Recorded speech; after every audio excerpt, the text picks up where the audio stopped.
गजा में एक बार फिर से तबाही का मंजर है। इजरायली हमलों में अब तक 700 से ज्यादा फिलिस्तीनियों की मौत हो चुकी है। जमीनी कार्रवाई के तहत इजरायल ने दक्षिणी गजा के राफा और उत्तरी गजा के बेत लहैया पर हमला तेज कर दिया है। देखिए।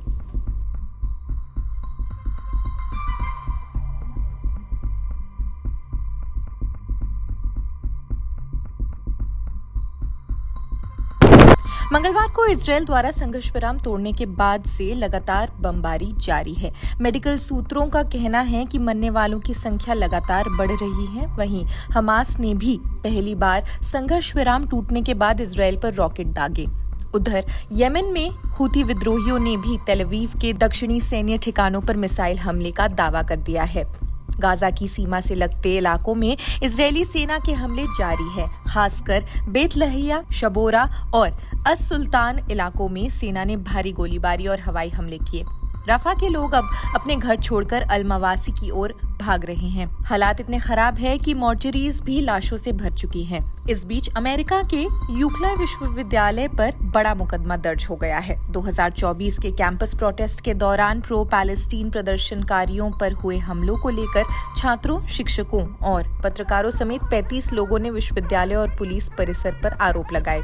मुकदमे में कहा गया है, यूक्ला की सिक्योरिटी और पुलिस ने घंटों तक चले इस हमले को रोकने के लिए कुछ नहीं किया।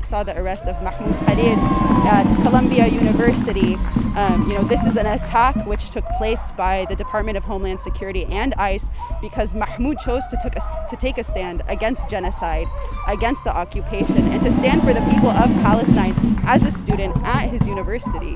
And we understand that this is not just an attack on Mahmoud, this is an attack on our movement for liberation itself.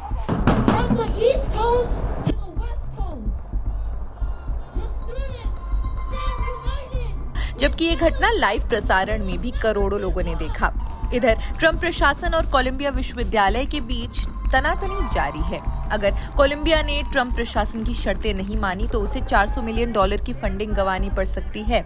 प्रशासन ने 9 मांगे सामने रखी हैं। इसमें कैंपस में फेस मास्क बैन करना और मिडिल ईस्ट, साउथ एशियन और अफ्रीकन स्टडीज विभाग का नियंत्रण अपने हाथ में लेना शामिल है। Student organizers, as Palestinian organizers, we've been facing repression over the course of our year. A lot of us for our lifetime just existing as Palestinians, and so I just don't think that it comes as that much of a surprise. But I think it's an opportunity to really shed the truth to people about the extent of violence that the fascist state is willing to execute with no regard for their students or people's well-being.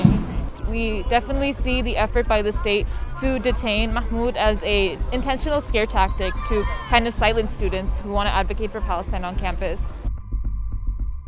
फिलिस्तीन में बच्चों पर भी अत्याचार की घटनाएं सामने आ रही हैं। बच्चों के अधिकारों की रक्षा करने वाला एक संगठन DCIP, इसका कहना है कि इजरायली सेना ने 7 और 13 साल के 2 फिलिस्तीनी बच्चों को आतंकित किया, कपड़े उतरवाए और घंटों तक बंधक बनाए रखा। उनकी दादी को पहले ही गोली से मार दिया गया था।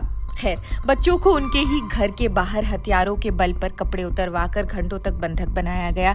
फिर उन्हें नग्न अवस्था में सैन्य ट्रक में डालकर हिरासत में लिया गया। 12 घंटे की प्रताड़ना के बाद उन्हें वापस घर छोड़ दिया गया, जहां उन्होंने अपनी दादी की लाश पाई। गजा में हालात बद से बदतर होते जा रहे हैं। सवाल है कि क्या ये युद्ध है या एक तरफा नरसंहार? दुनिया कब तक इस पर चुप्पी साधे रहेगी? अपनी राय हमें कमेंट्स में जरूर बताएं। देश दुनिया की अन्य खबरों के लिए देखते रहे जनसत्ता। शुक्रिया।